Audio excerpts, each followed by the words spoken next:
பாமகவினுடைய தலைவர் அன்புமணி ராமதாஸ் அவர்கள் திடீர்னு மருத்துவர் ஐயா அவர்களை சந்திப்பதற்கான காரணம் என்ன?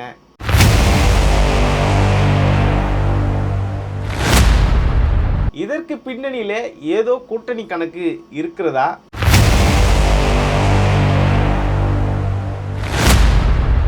வன்னியர் சங்கத்தையும் பாட்டாளி மக்கள் கட்சியும் முழுமையாக நான் மருத்துவர் அன்புமணி ராமதாஸிடம் கொடுத்துட போறேன்னு மருத்துவர் ஐயா அவர்கள் சொன்னதாக தகவல்கள் வெளியே வந்துட்டு இருக்கு. நேற்றைக்கு 2.5 மணி நேரம் அப்படி என்னதான் பேசினாங்க, இதை பற்றியெல்லாம் இந்த வீடியோவில் பார்க்க போகிறோம். வாங்க வீடியோக்குள்ளே போகலாம். அதுக்கு முன்னாடி சப்ஸ்கிரைப் பண்ணாமல் இருந்தீங்கன்னா சப்ஸ்கிரைப் பண்ணுங்கள். அப்போ தான் நான் போகிற வீடியோ உங்களுக்கு உடனுக்குடனே. நேற்றைக்கு நடந்த சம்பவம் தமிழ்நாடு முழுக்க மிகப்பெரிய ஒரு பேசுபொருளாக இருக்குது. நேற்றைக்கு ட்ரெண்டிங் அப்படின்னாலே இந்த சம்பவம் தான். அதாவது மருத்துவர் அன்புமணி ராமதாஸ் அவர்கள் தன்னுடைய தந்தையோடைய திருமண நாளான நேற்றைக்கு சந்திக்க போயிருந்தார். அதுதான் மிகப்பெரிய வைரலாச்சு. அதுக்கான காரணம் என்ன அப்படிங்கிறது தான் நமக்கு எல்லாருக்கும் தெரியும். கடந்த தேர்தலில் திமுகவுடைய சதிவலையால் பாமகவை இரண்டாக உடைக்கணும் அப்படிங்கிற ஒரு மிகப்பெரிய திட்டம் திட்டப்பட்டு அதற்கு பல கோடிகளை திமுக செலவு செஞ்சு மருத்துவர் ஐயா அவர்களுடைய கூட இருக்கக்கூடிய பலகட்ட தலைவர்கள், அந்த பூசாரிகள்னு சொல்லக்கூடிய ஆட்களை எல்லாரையும் அவங்களுக்கெல்லாம் ஒரு பெரிய அளவில் அமௌண்ட் கொடுக்கப்பட்டு இந்த பாட்டாளி மக்கள் கட்சியை துண்டாடுவதற்கான மிகப்பெரிய வேலை நடைபெற்றது. அன்றைக்கு ஆரம்பித்த அந்த பிரச்சனையில் தொடர்ந்து அவருக்கு மருத்துவர் ஐயாவுக்கு ஏற்கனவே வயது மூப்பு காரணமாக அவர் எழுதி கொடுத்ததெல்லாம் படித்ததை நம்ம கடந்த காலங்களில் பார்த்தோம். அப்படி பல வகையில் இந்த பூசாரிகள்னு சொல்லக்கூடியவர்கள் அன்புமணி ராமதாஸ் மீது பல அவதூறுகளை பரப்புனாங்க. அதையெல்லாம் நம்ம அன்புமணி ராமதாஸ் அவர்கள் அதை ஒரு பெரிய பொருட்டாகவே எடுக்காமல் யாரையுமே பெருமளவில் விமர்சிக்காமல், அதுலேயும் குறிப்பிட்டமாக சொல்லணும் அப்படின்னா மருத்துவர் ஐயா அவர்களை எந்த இடத்துலையும் விமர்சிக்க வேண்டாம், விமர்சிக்கவும் கூடாது. தொண்டர்கள் ஆவேசத்தில் விமர்சித்தா கூட அவர்களை நீங்கள் அமைதியாக இருங்க, அந்த மாதிரி பதிவெல்லாம் போடாதீங்க, நாம் அமைதியாக போகணும் அப்படிங்கிற ஒரு மிகப்பெரிய ஒரு எப்படி சொல்கிறதுனா சாணக்கியத்தனத்தை கையாண்டு இன்றைக்கு இந்த கடந்த சட்டமன்ற தேர்தலில் பாட்டாளி மக்கள் கட்சியின் தலைவராகவும் அதே நேரத்தில் கூட்டணி கட்சியில் கூட்டணி தர்மத்துக்காக இந்த பாட்டாளி மக்கள் கட்சி மிகப்பெரிய அளவில் உழைச்சிருக்கு அப்படிங்கிறதையும் நிரூபித்து இன்றைக்கு மற்றும் ஒரு சிறப்பு என்னென்னா தர்மபுரியிலே சௌமியா அன்புமணி அவர்கள் மிகப்பெரிய அளவில் வெற்றி பெற்று இன்றைக்கி சட்டமன்றத்தை ஒரு மிகப்பெரிய அளவில் கலக்கிட்டு இருக்காங்க.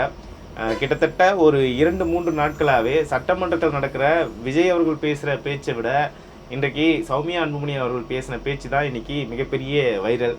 அதில் முக்கியமாக சில பேருக்கு பொறுக்க முடியாத சௌமியா அன்புமணி அவர்கள் பேசின பேச்சை வச்சுக்கிட்டு ஐயோ அவங்கள இப்படி கொண்டாடுறாங்களே, நிறைய இன்ஃப்ளூயன்சர்லாம் பார்த்தீங்கன்னா தொடர்ந்து நானே நிறைய பார்த்தேன். நிறைய இன்ஃப்ளூயன்சர்ஸ் பார்த்தீங்கன்னா தன்னார்வலராகவே இவங்களுக்கு நன்றிகளை தெரிவிச்சிட்டு வராங்க. அப்படி தெரிவிச்சிட்டு வரும்போது சௌமியா அன்புமணி மீது சில பேருக்கு என்ன வெறுப்புன்னு தெரியல. அதில் ஒரு சில பேர் ஏன் எங்கள் அண்ணியார் இருக்காங்க தேமுதிகவை சேர்ந்தவங்க, அவங்களுக்கு ஏன் நீங்கள் பாராட்டு சொல்ல மாட்டீங்க, அவங்கள தான் பேசுனாங்க அப்படின்னு சொல்லிட்டு. அவங்க என்ன பேசுனாங்க, குடிக்கிறதுக்கு டம்ளர் வைக்கிறீங்க, குடிக்கிறதுக்கு ஒரு வாட்டர் பாட்டில் வைங்க அப்படின்ட்டு நாங்கள் அவங்க உட்காந்துங்கிற சட்டமன்றத்தில் அவங்க வசதிக்கு பேசிக்கிட்டு உட்காந்துட்டு இருக்காங்க.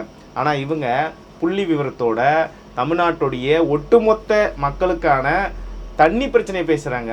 இவங்க தன்னோட சீட்டில் இருக்கிற சட்டமன்ற உறுப்பினர்களுக்கு ஒரு வாட்டர் பாட்டில் வைங்கன்னு அங்கே இருக்கிற தண்ணி பிரச்சனையை பேசுகிறாங்க. இவங்க நமக்கு எத்தனை டிஎம்சி தண்ணி வரணும், காவிரி எங்கே தொடங்குது, காவிரி எங்கே முடியுது, இதில் நமக்கு எவ்வளோ பெரிய உரிமை இருக்குது, விவசாயிகள் கடன் எவ்வளோ வாங்கியிருக்காங்க, அதில் அவங்க சொன்ன ஒரு டயலாக் தான் இன்றைக்கும் பெருமளவில் ஒரு ட்ரெண்டிங். அது என்ன அப்படின்னா, விவசாயிகள் 100 அடி ஆழத்தில் இருக்காங்க, நீங்கள் கொஞ்சமாக தள்ளுபடி பண்ணியிருக்கீங்க, அது ஒரு 50 அடி கயிறு தான் கொடுத்துருக்கீங்க, அவன் எப்படி மேலே வர முடியும், 100 அடி கயிறு கொடுங்க அப்போ தான் அவன் மேலே வர முடியுன்ற அந்த ஒரு வார்த்தையெல்லாம் மிகப்பெரிய அளவில் ட்ரெண்டிங்.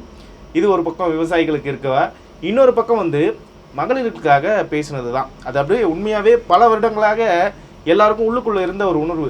நம்ம வீட்டு பெண்கள் மீது கை வைத்தால் இந்த பாகுபலி படத்தில் வர மாதிரி வெட்ட வேண்டியது விரலை அல்ல தலை அப்படின்னு ஒரு டைலாக் வரல, அந்த டைலாக்கை தான் அவங்க பொறுத்தது போதும், இனிமே அரபு நாடுகளில் எப்படி ஒரு விதமான தண்டனை கொடுக்குறாங்க, உடனே அவங்களுக்கு மரண தண்டனை கொடுக்குறாங்களோ அதே மாதிரி இங்கே கொடுக்கணும் அப்படிங்கிறத அந்த சட்டசபையில் ஓங்கி ஒழித்தது மிகப்பெரிய அளவில் பெண்கள் மத்தியில் ஒரு மிகப்பெரிய வரவேற்பு கொடுத்துருக்கு. இதை பொறுத்து கொள்ள முடியாத சில பேர் சில வன்மங்களை கேட்குறாங்க, சில சாதி வெறியர்கள்லாம் கூட இருக்காங்க. அந்த சாதி வெறியர்கள் என்ன பண்ணுறாங்க, இவருக்கு ஆதரவாக யாருன்னா பதிவு போட்டாங்கன்னா அவங்களுக்கு மிரட்டல் கொடுக்குறதும், நீ எப்படி எங்கள் அண்ணியாரை பேசக்கூடாது, பிரேமலதா அவளை பேசியிருக்கலாம்ல, அவங்க மக்களுக்காக இதை பேசினாங்க அதை பேசினா மக்கள் தன்னால் கொண்டாட போகிறாங்க. ஆனால் அவங்க என்ன சொல்கிறாங்க, இந்த சட்டமன்றத்தை கலகலப்பாக வச்சிருக்கிறது தான் நான் பேசணும்னு சொல்லி அவங்களே பேசுகிறாங்க. அப்படி இருக்கும்போது சௌமியா அன்புமணி அவர்கள் மிக துல்லியமாக நமக்கு எவ்வளவு தண்ணி வேணும், எத்தனை அணைகள் கட்டப்பட்டிருக்கு, மேகதாது பிரச்சனையில் நம்ம என்ன செய்யணும் அப்படின்னு சொல்லி எல்லா புள்ளி விவரங்களோடு பேசுகிறாங்க.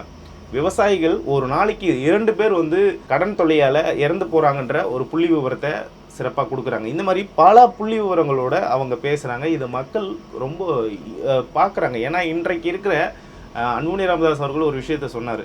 இது வந்து ஒரு மிகப்பெரிய வெற்றிங்க. விஜய் அவர்கள் ஆட்சிக்கு வந்தது தாண்டி இன்றைக்கு இந்த இளம் தலைமுறை அரசியலை கற்றுக்கணும், அரசியலை பார்க்கணுன்னு சொல்லி இருக்காங்கல்ல, அது ஒரு மிகப்பெரிய வெற்றி. ஏன்னா கடந்த காலங்களில் பாட்டாளி மக்கள் கட்சியினுடைய தோல்வி எதனால் தெரியுமா? இந்த திராவிட கட்சிகளுக்கு அவங்க வந்து சம்பாதிச்ச பணத்தை மக்கள்கிட்ட கொண்டு போய் சேர்த்து ஓட்டு ஈஸியாக வாங்கி அவங்க வெற்றி பெற்றுட்டாங்க. இன்றைக்கு இருக்கிற இந்த விழிப்புணர்வு ஒரு 10 ஆண்டுகளுக்கு முன்னாடியாக இருந்ததுன்னா பாட்டாளி மக்கள் கட்சி ஆட்சியிலேயே அமர்ந்திருக்கலாம். அதுக்கான காரணம்னா தொலைநோக்கு பார்வை, சரியான சிந்தனை. இப்போ நம்ம வந்து ஒரு ஆறை பற்றி கேட்குறோம், ஏதோ ஒரு ஊரில் ஏதோ ஒரு ஆறு, அங்கே என்ன நிலவரம்னு கேட்டிங்கன்னா அன்புமணி ராமதாஸ் அவர்கள் உடனே பேசுவார். அவர் மைண்டில் அது அப்படியே ஃபிக்ஸ் ஆகிருக்கும். இங்கே என்ன பிரச்சனை இருக்குது, இந்த கிராமத்தில் என்ன பிரச்சனை இருக்குது அப்படின்றது அவங்களுக்கு உடனே ஃபிக்ஸ் ஆகும். இன்றைக்கி சௌமியா அன்புமணி அவர்கள் அவ்வளோ தூரம் பேசுகிறாங்கன்னா அதுக்கு முதற் காரணம் அன்புமணி ராமதாஸ் அவர்களுடைய அந்த டேட்டா மேன்ற மாதிரி எந்த டேட்டாவும் எப்போ வேணாலும் வச்சுருப்பார். இப்போ ஒரு டவுட் இருக்குது சௌமியா அன்புமணி அவங்களுக்கு அப்படின்னா உடனே அன்புமணி ராமதாஸ் அவர்கள் அந்த டவுட்டை வந்து உடனே கிளியர் பண்ணுறாங்க. அந்தளவுக்கு அவர் டேட்டாவோடு இருக்கார். மக்களுக்கான பல நல்ல திட்டங்களை செஞ்சுருக்காங்க. அதில் நம்ம குறிப்பிட்டு சொல்லணும்னா இந்த ஷேடோ பட்ஜெட்டு, நிழல் நிதிநிலை அறிக்கை, விவசாயிகளுக்கு இன்றைக்கி தனி பட்ஜெட் போடுறாங்கன்னா அதுக்கு முதற் காரணம் பாமக தான். இந்த மாதிரி ஏகப்பட்ட விஷயங்களை பாமக சட்டமன்றத்திலையும் பேசியிருக்கு, வெளியிலையும் செஞ்சுருக்கு, மத்தியிலையும் செஞ்சுருக்கு. இந்த மாதிரி பல விஷயங்கள் மக்களுக்கு போய் சேரலை. இன்றைக்கு இருக்கக்கூடிய இளம் தலைமுறை என்ன பண்ணுறாங்க, சட்டசபை நேரடியாக பார்க்குறாங்க. அப்படி பார்க்கும்போது அவங்களுக்கு பெரிய ஒரு எல்லாருடைய செயல்பாடுகளும் தெரிய வருது. தேமுதிக என்ன பேசுகிறாங்க, பாமக என்ன பேசியிருக்காங்க, விசிக என்ன கேட்டிருக்கு, திமுக என்ன பேசுதுன்னு இன்றைய இளம் தலைமுறை ஈஸியாக கேதர் பண்ணுறாங்க. அப்படி இன்றைக்கு இந்த நேரலையை பார்க்கும்போது இன்றைக்கு இருக்கக்கூடிய இளம் தலைமுறையினுக்கு சௌமியா அன்புமணி அவர்களுடைய அந்த ஸ்பீச் அப்படிங்கிறது ஒரு மிகப்பெரிய அளவில் ரீச் ஆகிருக்கு. நிறைய பேர் வந்து அதை எடுத்து போட்டுக்கிட்டு இருக்காங்க. அதை நானே பார்த்து நிறைய பேர் போடுறாங்க. நிறைய பேர் இப்போது நிஷா அவங்க போட்டிருந்தாங்க, விஜய் டிவி புகை நிஷா போட்டிருந்தாங்க, கலக்க போகுது யார் நிஷா, இந்த மாதிரி வந்து டிஎன் ஃபார்மர்ஸ், இந்த மாதிரி பெரிய பெரிய இன்ஃப்ளூயன்சர் எல்லாருமே இதை போட்டிருந்ததை பார்க்க முடிஞ்சுது. இது ஒரு மிகப்பெரிய அளவில் ஒரு வெற்றி. இதை தான் அன்புமணி ராமதாஸ் அவர்கள், நீங்கள் சட்டமன்றத்தை பார்த்தாலே போதும், நாங்கள் பண்ணுற செயல்கள் எல்லாம் உங்களை ஆட்டோமேட்டிக்காக இருக்கும். இதுலேருந்து என்ன தெரியுதுன்னா பாட்டாளி மக்கள் கட்சிக்கு அடுத்த லெவல் போயிடுச்சு, இதுக்கப்புறம் ஒரு மிகப்பெரிய மக்கள் மத்தியில் பெரிய வரவேற்பு இருக்குது அப்படின்னு. ஏன்னா கடந்த காலங்களில் ஜிகே மணி அந்த மாதிரியான ஆட்கள்லாம் சட்டமன்றத்தில் போய் உட்காந்துக்கிட்டு கலைஞருக்கு வந்து பல்கலைக்கழகம் கேட்டதெல்லாம் நம்ம பார்த்தோம். அதுக்கப்புறம் இந்த அருள் மாதிரியான ஆட்கள்லாம் விசிகாவை சேர்ந்த ஷானவாஸுக்கு பர்பி கொடுத்து விளையாடுறது, இப்படி தான் கடந்த கால சட்டமன்றம்லாம் போயிட்டு இருந்தது. ஆனால் இன்றைக்கு சிறப்பாக எனக்கு கொடுக்கப்பட்ட நேரத்தில் கொடுக்கப்பட்ட தலைப்புக்கு மக்களுக்கு என்ன பேசணும், மக்களுக்காக என்ன பேசணும் அப்படிங்கிறத தெள்ள தெளிவாக புள்ளி விவரத்தோட உண்மையாக சொல்லணும் அப்படின்னா பல பேர் பல இடத்துல கமெண்ட்ஸில் நான் பார்த்தது என்னென்னா, கண்ணை மூடிக்கிட்டு கேட்டால் ஜெயலலிதா அம்மா பேசுகிற மாதிரி இருக்குது, கண்ணை மூடிட்டு கேட்டால் அப்படி தான் இருக்குது அப்படின்ற மாதிரி பல கமெண்ட்ஸ்களை நம்ம பார்க்க முடிஞ்சுது. பல லட்சம் பேர் இதை இன்றைக்கு வந்து ஷேர் செய்துட்ருக்காங்க. இதை பிடிக்காமல் ஒரு சில பேர் தன்னோட சுயசாதி வரிக்காக இவங்களை வந்து ஒரு சாதிய வட்டத்துக்குள்ளே அடைப்பதற்காகவும் இப்படி ஒரு வன்த்தை வந்து கக்குறாங்கன்றதை நாம் பார்க்க முடியுது. சரி, இது ஒரு பக்கம் இருக்கட்டும், நாம் கதைக்கு வருவோம். நேற்றைக்கு நடந்த இந்த சந்திப்பின் பின்னணியில் என்ன நடந்திருக்கு அப்படின்னு பார்க்கும்போது முதல் குற்றச்சாட்டு மருத்துவர் ஐயா அவர்கள் அன்புமணி ராமதாஸ் மேலே வைக்கிறது என்ன அப்படின்னா, மகாபலிபுரம் மாநாடு நடக்குது. மகாபலிபுரம் மாநாடு முடிந்ததுக்கு அப்புறமா மாவட்ட செயலாளர்களுக்கு அழைப்பு விடுக்கிறார் மருத்துவர் ஐயா அவர்கள். மாவட்ட செயலாளர் எல்லாம் வாங்க அப்படின்னு ஒரு அழைப்பு விடுக்கிறாங்க. அந்த மாவட்ட செயலாளர் அழைப்பில் பெரும்பான்மையான மாவட்ட செயலாளர்கள் கலந்து கொள்ளலை. அப்படி கலந்து கொள்ளலை அப்படிங்கிறது தான் மருத்துவர் ஐயாவிடம் போய் கூட இருக்கக்கூடிய பூசாரிகள்லாம் என்ன சொல்கிறாங்க, ஐயா பாருங்க ஐயா, உங்களுக்கு நீங்கள் கூப்பிட்டு வரலை, இந்த மாதிரிங்க ஐயா அந்த மாதிரிங்க ஐயான்னு சொல்லி அன்றைக்கு கோபப்பட ஆரம்பித்தவர். அவர் இவங்க பேசினதால கோபப்பட ஆரம்பித்தவர். ஒவ்வொரு விஷயமா பெருசாக உடனே அவர் நீக்கம் பண்ணுறாரு, இன்னொரு ஆளை சேர்க்குறாங்க, இவர் நீக்கம் பண்ணுறாரு. இது வந்து தொடருது. இதுக்கு பின்னணியில் இந்த ஜிகே மணி அப்புறம் வந்து அருள் மாதிரியான திமுக கைக்கூலியெல்லாம் இந்த வேலையை செஞ்சிட்ருக்காங்க. இன்றைக்கு திமுக செய்த வினைன்னு சொல்ல முடியாது, அது ஒரு நல்லதுன்னே வச்சுங்களேன். யாரெல்லாம் கட்சிக்கு துரோகம் பண்ணவங்க, யார் யாரெல்லாம் கட்சிக்கு வந்து துரோகிகள் அப்படிங்கிறத இனம் கண்டு மருத்துவர் ஐயா அவர்களை எல்லாம் அழகாக வெளியே தொத்திட்டாரு.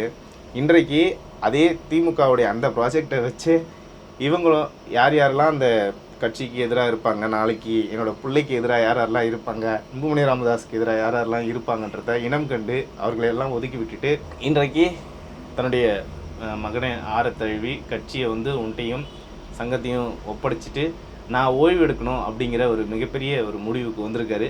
இந்த முடிவை வந்து பாட்டாளி மக்கள் கட்சியை சார்ந்த அனைவரும் வந்து பெருமளவு கொண்டாடிட்டு இருக்காங்க. நேற்றையிலேருந்து அவங்களுக்கு ஒரு மிகப்பெரிய ஒரு மன உறுதி கிடைச்சிச்சு. ஏன்னா இந்த எலெக்ஷன் முடிவுக்கு அப்புறம் கொஞ்சம் தோண்டு போயிருந்தாலும் பாட்டாளி மக்கள் கட்சி வலிமையாக இருக்குன்ற ஒரு பெருமையோடு இருந்தாங்க. பல இடங்களில் சிறு சிறு இடங்களில் என்ன நடக்குதுன்னா, இந்த தாவேகா பக்கம் பாட்டாளி மக்கள் கட்சியில் இருக்க ஒரு சிலர்லாம் போகும்போது அவங்களுக்கு ஒரு தொய்வு இருந்தது.